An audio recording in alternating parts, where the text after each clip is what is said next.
Les prochaines invitées, c'est Mme Lucie Lachance, qui est présidente de la Société Saint-Vincent-de-Paul de Montmagny. Bonjour. Bonjour. Et Mme Lucie Paris, qui en est la secrétaire. Bonjour. Bonjour. Bonjour à vous deux. D'abord, j'aimerais ça vous féliciter. Merci. Vous avez tenu une conférence de presse récemment pour annoncer que vous aviez 80 000 $. 80 000, là. J'ai bien pas dit 80 $, j'ai dit 80 000 que vous pouviez distribuer maintenant à travers plusieurs organismes de la région. Vous avez pris ça où, cet argent-là, Mme Lachance? Ben, c'est grâce aux dons les dons qu'on reçoit de la population, qu'on trie, puis que par la suite, on met en vente au comptoir de la Saint-Vincent-de-Paul. Bon. En gros, c'est ça. OK. Mais là, vous avez ramassé ça depuis combien de temps, là? Est-ce que c'est annuel, là, Lucie? Je vous pose la question, vous aussi, là, si vous êtes secrétaire. Mais ça a pris combien de temps pour ramasser ces argents-là? C'est dans la dernière année. Parce que l'an passé, c'est 49 000 qu'on avait remis. Depuis janvier l'an dernier, on donne à chaque mois 1 000 $ en aide alimentaire directement aux organismes qui distribuent l'aide alimentaire. La Maison de la Frontière, entre autres. Oui, Maison de secours la Frontière, puis le Centre d'entraide familiale à Notre-Dame-du-Rosaire. Ces deux organismes-là, à chaque mois, reçoivent chacun 1 000 $. Donc, encore aujourd'hui. Encore, oui, c'est ça. L'an passé, ils ont reçu chacun 12 000 et cette année, en 2025, ils vont recevoir 12 000 pour l'année. Okay. Même 12 500 parce que lors de la conférence de presse, on nous a remis chacun un 500 de plus. Donc, en 2025, c'est 25 000 $ que la Saint-Vincent-de-Paul, au total, remet pour l'aide alimentaire. OK. En 2025, ça veut dire que là, vous le faites, mais vous vous engagez, ce que je comprends, jusqu'au mois de décembre 2025. Là. Et peut-être plus, parce que nous, c'est ça, quand on a repris la Saint-Vincent-de-Paul, il y avait de l'aide alimentaire qui était directement remise à des personnes dans le besoin. Chez IGA, on allait chercher les bossés, les cannes puis les boîtes de céréales. On apportait ça aux 2 semaines. On faisait comme un coin d'épicerie. Puis, on remettait des cartes d'épicerie du Maxi et du IGA aux personnes directement et cette épicerie-là qu'on recueillait. Puis, ça nécessitait beaucoup d'heures de bénévolat qu'on ne pouvait pas investir en temps dans la friperie.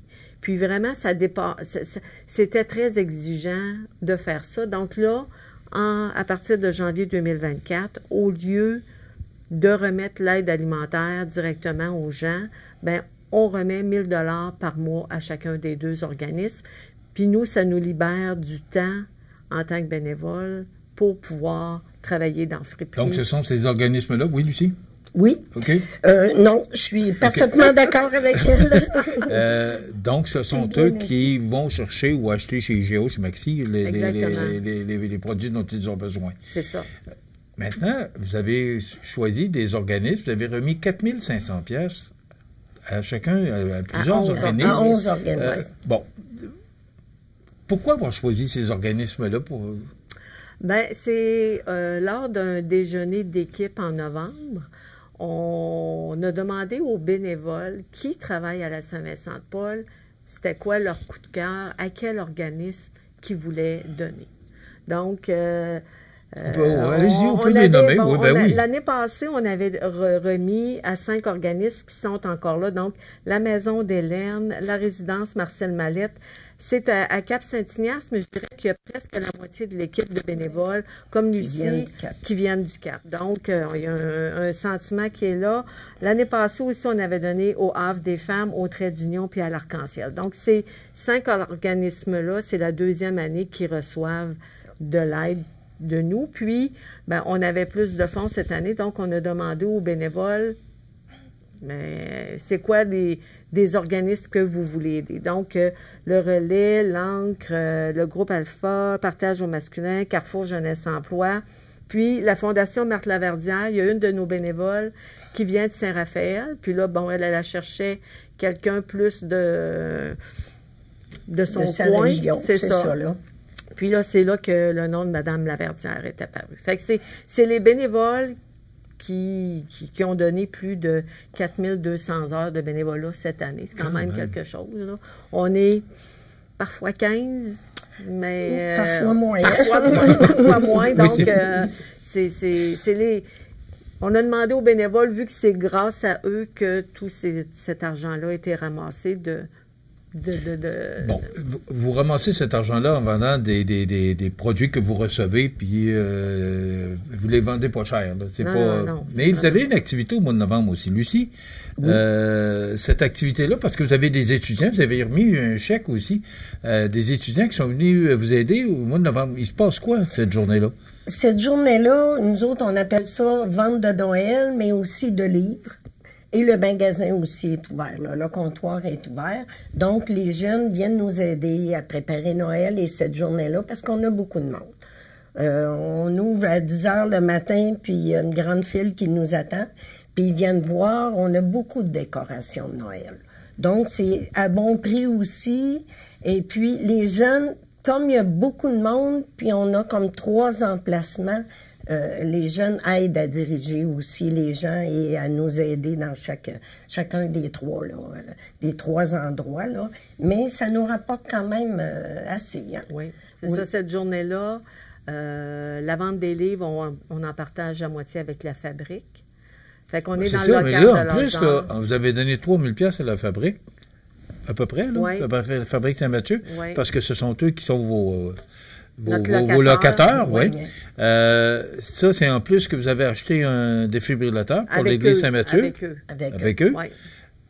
Ça commence à faire de l'argent. Puis là, vous avez donné un chèque aussi à ces étudiants-là qui vous aident cette journée-là du mois de novembre. Oui.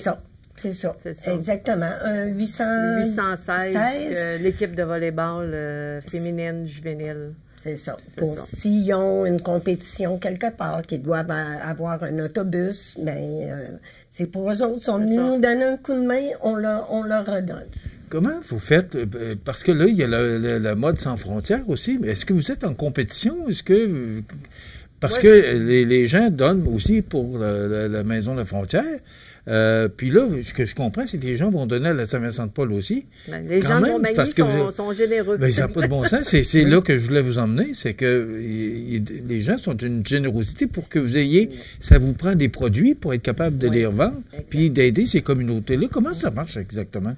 Je veux dire, on n'est pas en compétition avec Mode Sans Frontières. Des fois, des gens viennent à la Saint-Vincent-de-Paul, ils cherchent un produit, puis on a beaucoup de choses, mais on n'a pas tout. Puis, je veux dire, moi, je réfère souvent, aller voir à la frontière, peut-être qu'ils l'ont. Puis, je veux dire, les gens peuvent donner à un endroit ou à l'autre comme ça leur convient. Il n'y a pas... Comment vous accueillez ces objets-là? Les gens vont à l'église Saint-Mathieu parce que vous avez un local au sous-sol de l'église Saint-Mathieu. Comment ça fonctionne? Il y a un gros bac à l'extérieur. Donc, les gens déposent ça là. Ou s'ils veulent entrer, quand ils viennent souvent pour peut-être magasiner, voir si on a des choses, eux autres même, parfois, vont nous apporter des choses qu'ils mettent sur une table. Alors, c'est comme ça qu'on récolte beaucoup. Mais là, vous avez donné 80 000 $. Vous devez vous garder un coussin pour... ça veut dire que vous avez encore de l'argent dans les coffres. On a un coussin qui est pas autant que 80 000, mais on a un petit coussin pour...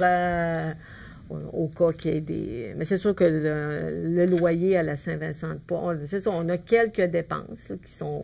Le loyer cellulaire, puis... mais ça prend quand même des sacs pour...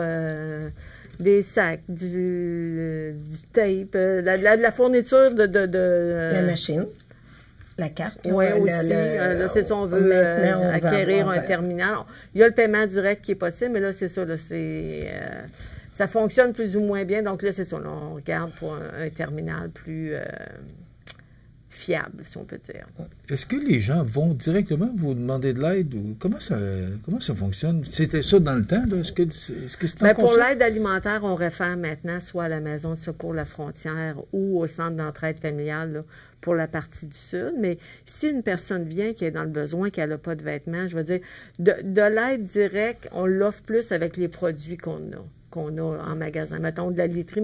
Exemple, des gens seraient victimes d'un incendie. Là, si on a besoin de literie, de vêtements pour la famille, de chaudron, de vaisselle, on donne. Là, des fois, il y a parfois des intervenants du CLSC ou d'autres intervenants sociaux qui recueille des...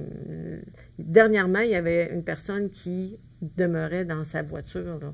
Puis ici à Montmagny, ça c'est surprenant quand même. Oui, ça m'étonne ce que vous me dites là. Oui, mais il y a un intervenant qui est venu. Là. Oui. Fait qu'on donne des vêtements, sacs de couchage.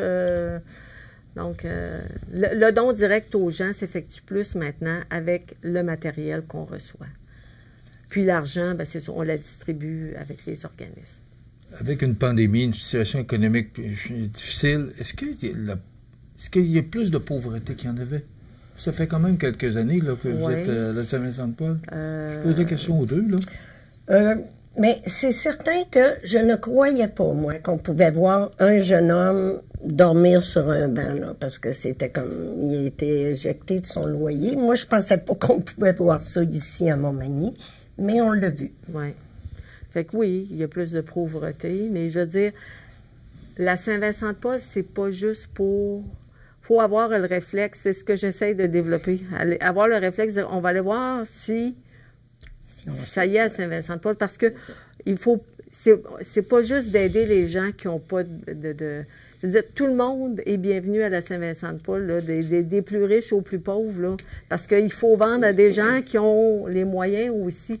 Des fois, on reçoit des beaux objets, on les met plus cher. Là, on a des critiques aussi qu'on reçoit, on dit, mais ça, c'est bien trop cher pour la Saint-Vincent-de-Paul, mais je veux dire, il faut faire de l'argent avec certains produits si on va être capable de donner 80 000 à la fin de l'année. Mais l'objectif, Mme Lachance, c'est ça. C'est d'aider. C'est d'aider. C'est quoi la mission de la Société de Saint-Vincent-de-Paul? C'est d'aider les démunis, mais je veux dire, les articles que je vous dis que parfois on met plus cher, on a reçu un coffre de cèdre. On l'a mis un peu plus cher en espérant qu'il puisse aider, mais je veux dire, les vêtements sont à 1 $, là, à part les manteaux d'hiver qui, là, présentement, sont à moitié prix. Les bottes sont à moitié prix aussi. Mais je veux dire, vêtements, pantalons qui sont dans un bon état, c'est 1 $. Puis là, les vêtements qu'on voit qui ont un peu plus de potentiel, on met une étiquette, mais ça va 4, 5, 6 $ pour quelques racks dans le magasin, mais la grande majorité des vêtements sont à 1 $, puis il n'y a pas de taxe à Saint-Vincent-de-Paul. Est-ce que vous êtes obligé de réparer ce que vous recevez ou c'est vraiment là... parfois, des vêtements qui sont vraiment, qu'on voit qui vont être vendus, mais on ne peut pas réparer tout ce qu'on reçoit, mais on essaie qu'au niveau environnemental, que notre empreinte soit la plus clean possible, si on peut dire. Là, je veux dire, exemple, la vaisselle ébréchée, on a un hécatombe de Lac-Beauport. Eux, c'est comme une salle de défoulement. Donc, on peut aller là et tirer des objets après des murs de ciment pour se défouler. Mais eux, ils ont besoin de matériel. Donc, si on reçoit de la vaisselle ébréchée, on a des boîtes qu'on met de côté pour eux. Puis, ils viennent les recueillir. Le métal, il y a quelqu'un qui recycle. On essaie d'en mettre le moins possible au vidange, mais il y a quand même un tri qui s'effectue. Puis... On semble supposer que la Saint-Vincent-de-Paul, ce n'est que pour les pauvres. Non. C'est là l'erreur. C'est là l'erreur. On a besoin de tout le monde. C'est ça. On a besoin de tout le monde. Nous autres, il faut qu'il y ait tout le monde qui passe, qui vide nos racks, qu'on puisse les remplir à nouveau. Parce que c'est comme ça là, que finalement, on ramasse de l'argent. Mais les gens ont tendance à croire que c'est simplement pour les personnes qui sont réellement démunies. C'est un très bon point, Lucie, que vous apportez. Bravo pour ce que vous faites. Bravo pour le bénévolat. Bravo pour toute votre équipe. Là. Vous êtes une quinzaine. Là, à peu près. Tous des bénévoles. Il n'y a pas de salariés. On est tous bénévoles. C'est important de le mentionner. Qu'est-ce qui fait... c'est déjà passé. J'aurais aimé ça. Qu'est-ce qui fait rapidement là, qu'on s'implique autant dans un organisme de soutien comme ça? Rapidement. Ce qu'on vient de donner, là, 80 000, là, c'est une paye pour une année. Pour nous autres. C'était de l'énergie. Bravo pour ce que vous faites. Lucie Lachance, qui est présidente de la Société Saint-Vincent-de-Paul, et Lucie Perry, qui en est la secrétaire. Bravo pour votre beau travail. Rapidement, les heures d'ouverture. Mardi et jeudi, 10h à 17h. Le premier samedi du mois, de 10h à 13h. Puis, il y a la vente de livres, là, le premier samedi d'avril, qu'on devrait avoir la vente de livres. Mais on pourra vous faire un petit coucou pour vous le rappeler. Oui, faites-moi savoir, puis ça va me faire plaisir d'en parler. Bravo pour ce que vous faites.